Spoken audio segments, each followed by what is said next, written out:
Bonjour à tous, bienvenue sur votre chaîne Médecine Académie.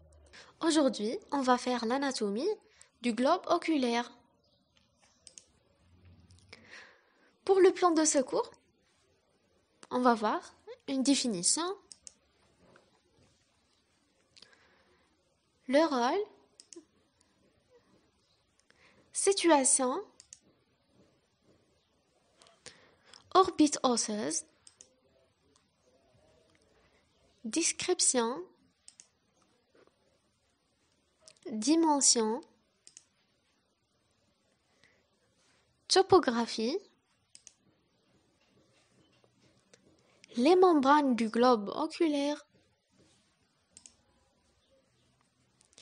les annexes du globe oculaire, la vascularisation et finalement les voies optiques.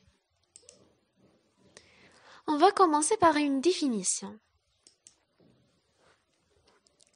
Le globe oculaire ou l'œil est l'organe de la vision. Le rôle, destiné à percevoir les influx lumineux et les transformer en influx nerveux, transmis au cerveau pour être interprétés en images. Et aussi permet de distinguer les formes et les couleurs. La situation. Le globe oculaire est contenu dans la partie antérieure de l'orbite osseuse. L'orbite osseuse, c'est une cavité profonde, creusée dans le massif facial, de part et d'autre du squelette nasal.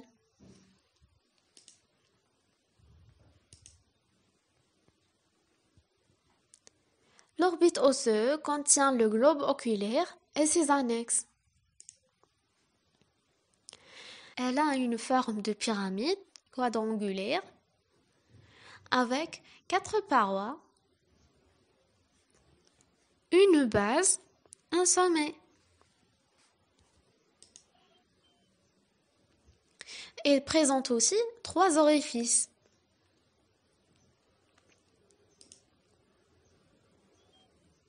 Les parois.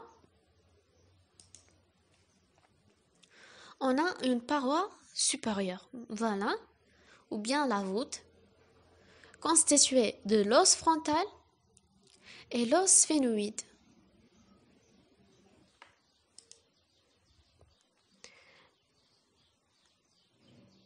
Une paroi inférieure, ou bien plancher, constituée par l'os palatine, l'os maxillaire et l'os malaire, ou bien zygomatique. Une paroi latérale, constituée de l'os frontal et l'os malaire, et une paroi médiale, constituée par l'os maxillaire, l'os lacrymal, os ethmoïde et l'os sphénoïde. La base est sommet. La base, elle est antérieure. C'est le rebord orbitaire. Et le sommet postérieur répond au trou optique. Les orifices, on a 3 orifices. Le premier orifice, c'est la fente sphénoïdale supérieure. Voilà, elle est ici, où passent les nerfs moteurs de l'œil. Deuxièmement, on a la fente sphénoïdale inférieure ou sphénomaxillaire, ici, où passe le rameau orbitaire de nerf maxillaire supérieur, le 5-2. Et finalement, le troisième trou, c'est ça, c'est le trou optique où passe le nerf optique, le 2, et l'artère ophtalmique. Les descriptions. La forme d'une sphère consistance très firme. Les dimensions. Le diamètre antéro-postérieur, voilà, le diamètre antéro-postérieur est de 25 mm. Le diamètre transversal, voilà, est de 24 mm. Et le diamètre vertical est de 23,6 mm.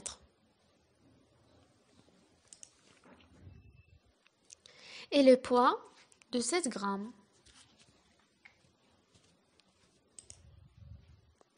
Topographie. Il est constitué par une coque extérieure formée par 3 membranes concentriques.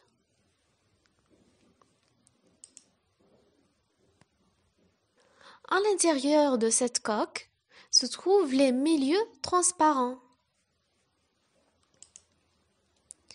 On va commencer par les membranes du globe oculaire. Après, on va passer à les milieux transparents. Pour les membranes du globe oculaire, on a 3 membranes. Premièrement, la membrane fibreuse. Il est constitué de la sclérotique et la cornée. Voilà, la sclérotique, cette partie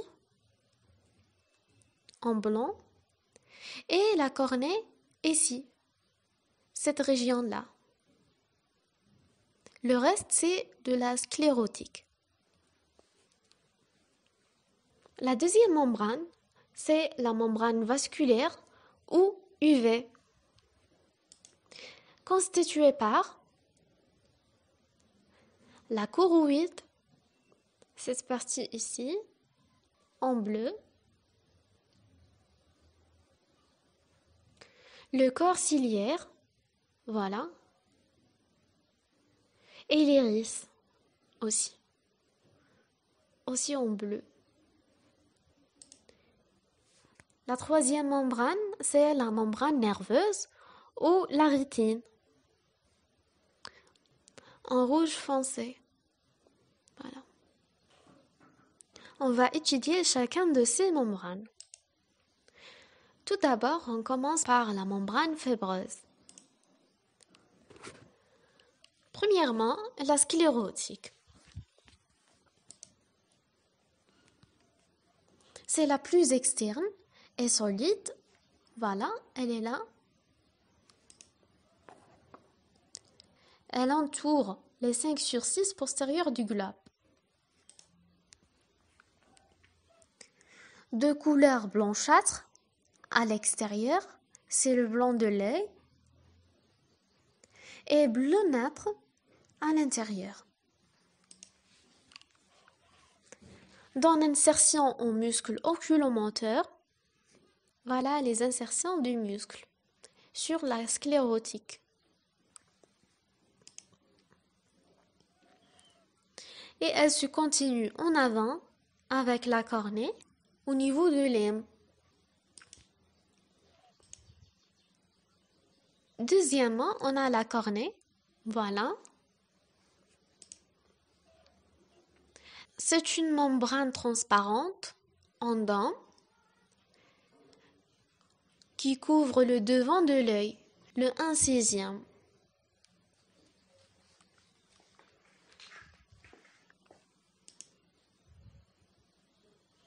Elle est avasculaire et richement énervée.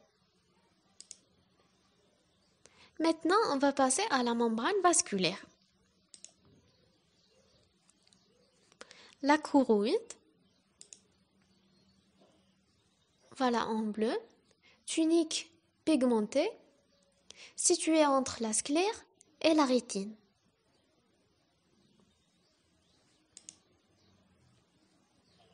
Richement vascularisé, c'est un organe nourricier.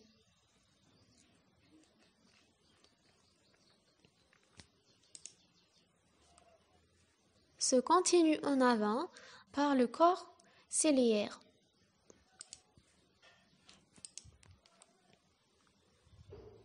Le corps ciliaire,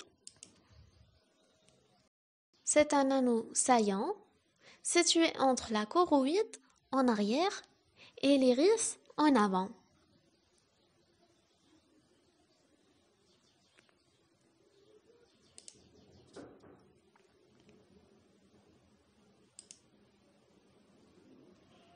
Le corps ciliaire est constitué par deux éléments essentiels. Ce sont muscle ciliaire, voilà ici, c'est un muscle lisse situé sur le versant externe du corps ciliaire. Et deuxièmement, le procès ciliaire, ici, pelleton vasculaire, qui produisent la plus grande partie de l'humeur aqueuse. Et les deux vont constituer notre corps ciliaire.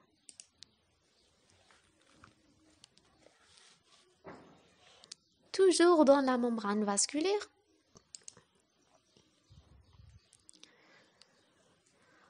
on a l'iris, voilà. C'est une zone colorée de l'œil. C'est un diaphragme circulaire, percé en son centre d'un orifice, c'est la pupille. Constitué de deux types de fibres musculaires lisses. Premièrement, les fibres circulaires, ou bien les muscles sphincters de la pupille. Et deuxièmement, les fibres étalées, les muscles dilatateurs de la pupille. La pupille, c'est un orifice mobile qui s'adapte à l'intensité de la lumière. Ici, on remarque la variation de la pupille suivant l'éclairage. Ici, c'est la réponse de la pupille suite à la lumière vive. Et ici, à l'obscurité. Le diamètre normal est de 3 à 6 mm. Rétrécissement, lumière vive ou vision de près ne donne une myosis.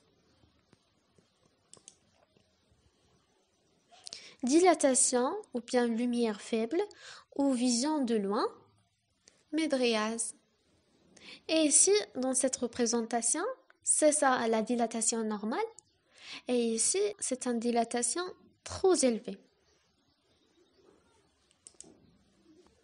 Voilà, une pupille en médriase et pupille en myosis.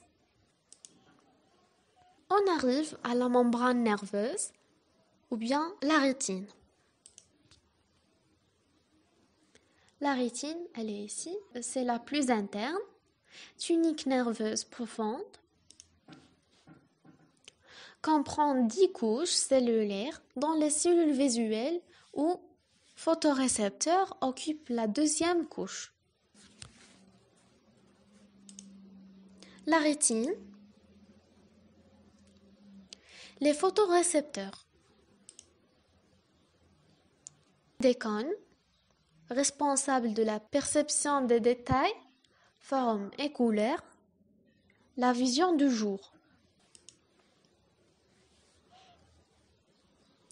Et la deuxième type, c'est les bâtonnets, sont très sensibles à la lumière, la vision de nuit. Donc les gens qui ont un problème dans les bâtonnets ne peuvent pas voir durant la nuit. La rétine, son fond, ici, au fond, contient deux éléments. Ce sont, premièrement, la papille, ou bien le point aveugle. Voilà, ici, la papille répond à l'origine du nerf optique. Donc cette partie de la rétine, c'est le point aveugle.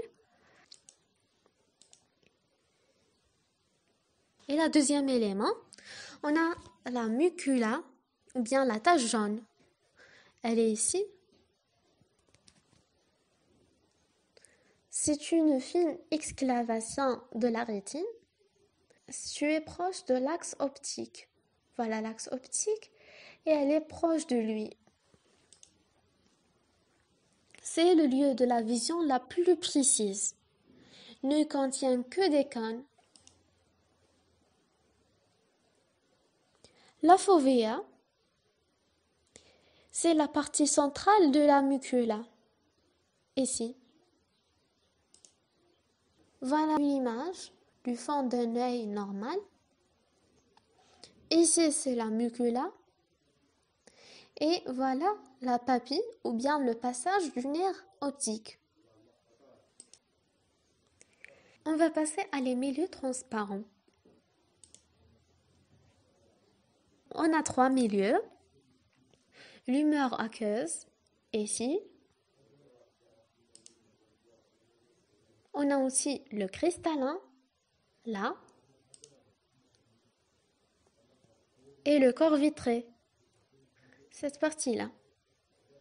On va étudier chacun de ces éléments en détail.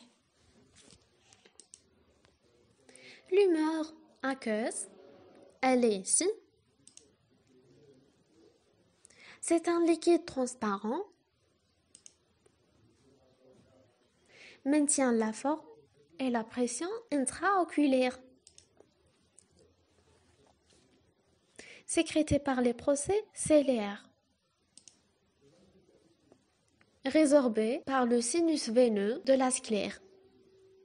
Voilà. Le canal de Schulman. Elle se renouvelle constamment toutes les 2 à 3 heures. Voilà les procès ciliaires qui vont produire notre liquide de l'humeur aqueuse et va se passer ici et réabsorbé ici par la sinus veineux de la sclère.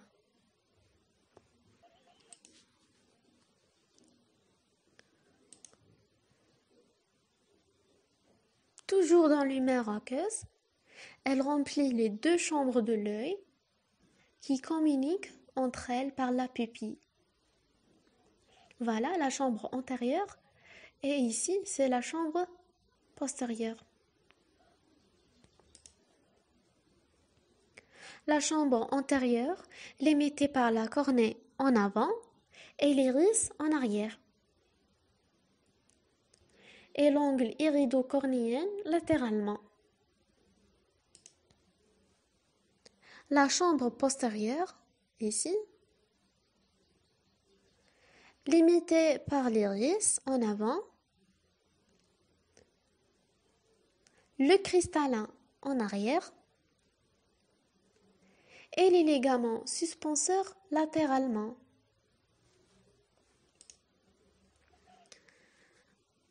On va passer à le cristallin.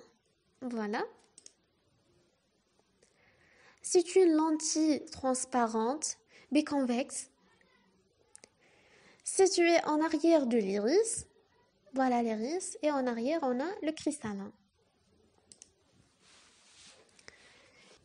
Il maintient en place par des ligaments dont l'ensemble forme le zonule de Zinn. Voilà, les ligaments ici.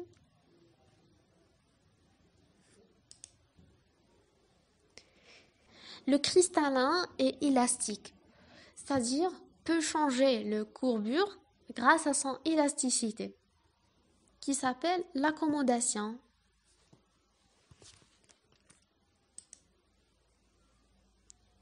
Il est avasculaire. Voilà, l'image se produit à la rétine et le cristallin change sa forme. C'est-à-dire d'une vision loin, c'est pas la même chose d'une vision de près.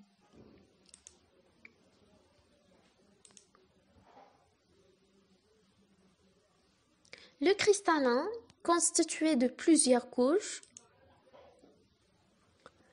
premièrement le noyau, ensuite le cortex et la plus externe on a la capsule.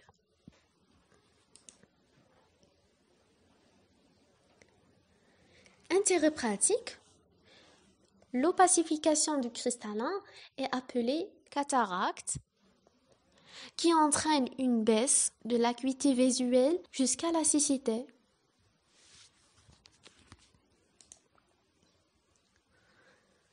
Ensuite, on a le corps vitri, ici, le plus grand milieu aqueux.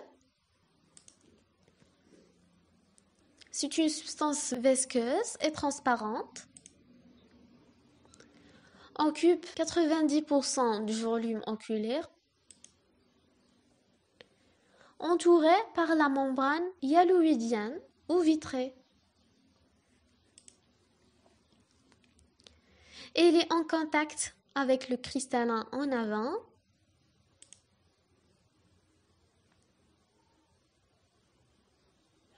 Contribue à maintenir la pression intraoculaire et garde la rétine collée aux parois externes du globe oculaire.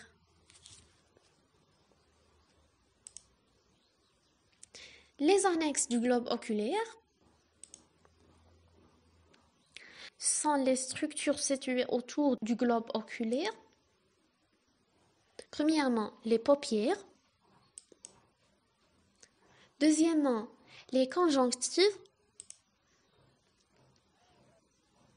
Et troisièmement, l'appareil lacrymal.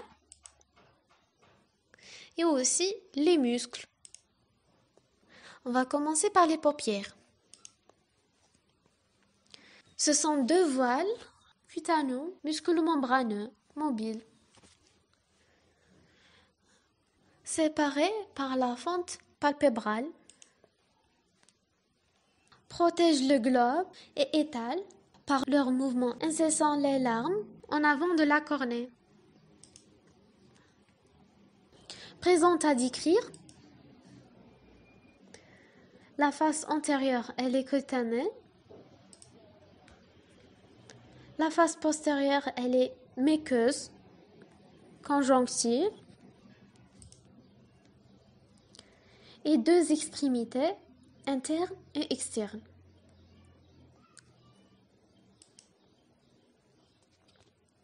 Et deux bords, le bord adhérent est libre.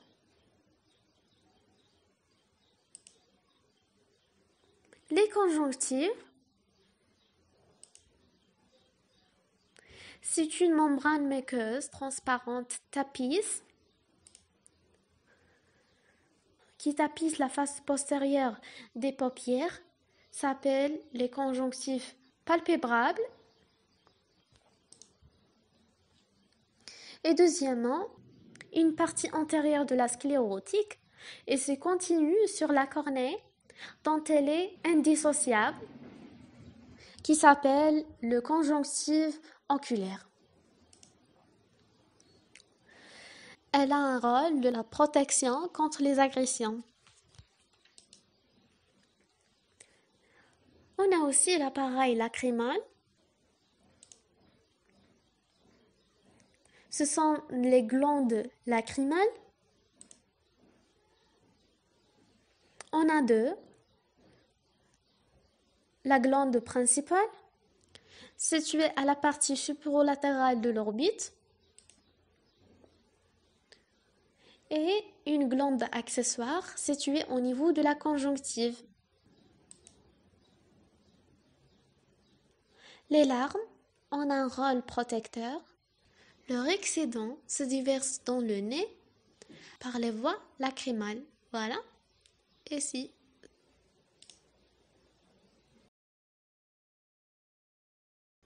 Pour les voies lacrymales, on a d'abord les points lacrymaux. Voilà. Ici.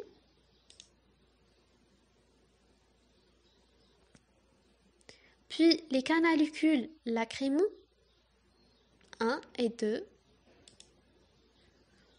Ensuite, caroncule lacrymal, sac lacrymal, conduit lacrymonasal, s'ouvre dans le mien inférieur.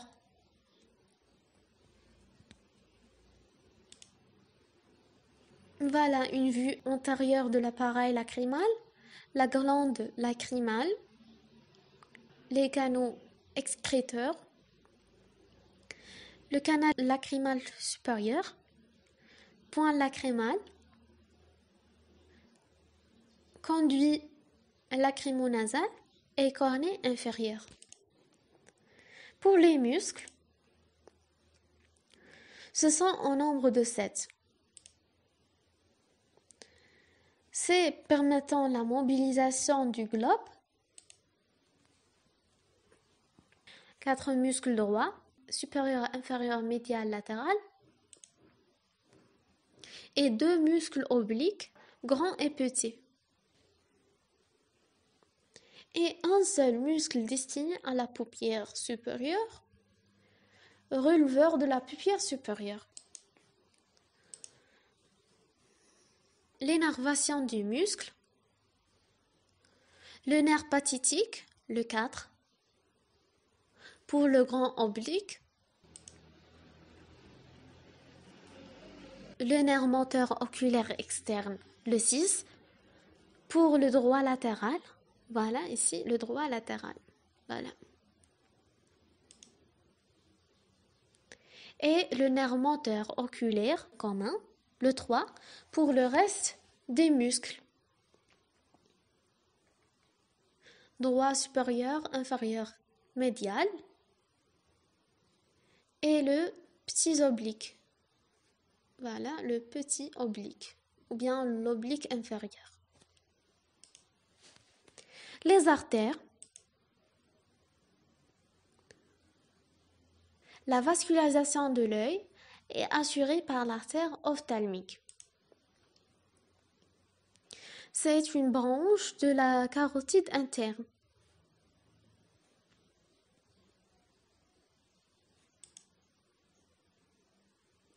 Elle pénètre dans la cavité orbitaire par le trou optique. Pour les veines,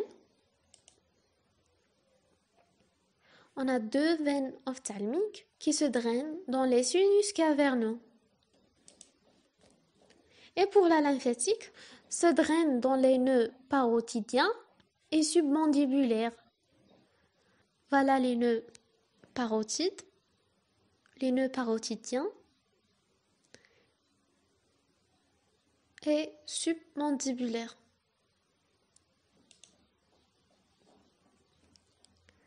Et pour les nerfs,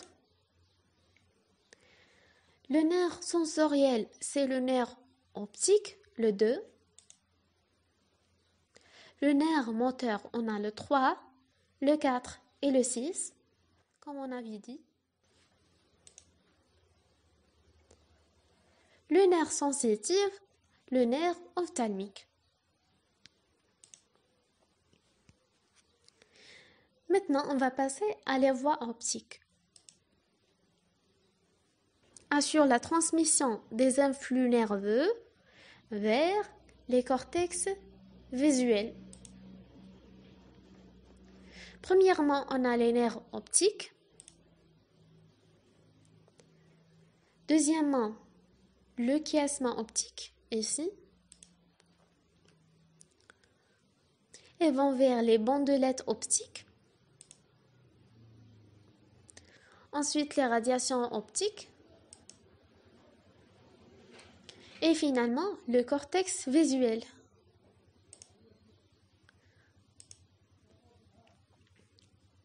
Le nerf optique. Le 2. C'est le deuxième paire des nerfs crâniens. Il émerge du globe oculaire à son pôle postéro-inférieur. Elle pénètre dans le crâne par le trou optique. À la base du crâne, intercroise ses fibres avec le nerf du côté opposé. Il forme ainsi le chiasma optique. Deuxièmement, le chiasma optique, c'est la réunion des 2 nerfs optiques formant une bandelette blanche quadrilatère. Ensuite, la bandelette optique Voilà. Contient l'angle postérieur du chiasma. Elle forme un cordon blanc aplaté long de 3 cm. Et quatrièmement, les voies optiques intracérébrales ou radiation optique. Finalement, le centre cortical visuel, il est situé sur la face interne du lobe occipital, de part et d'autre de la césure calcarine.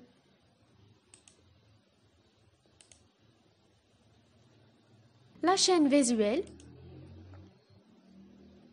capture par le globe oculaire transducteur la rétine et transforme les informations en signaux.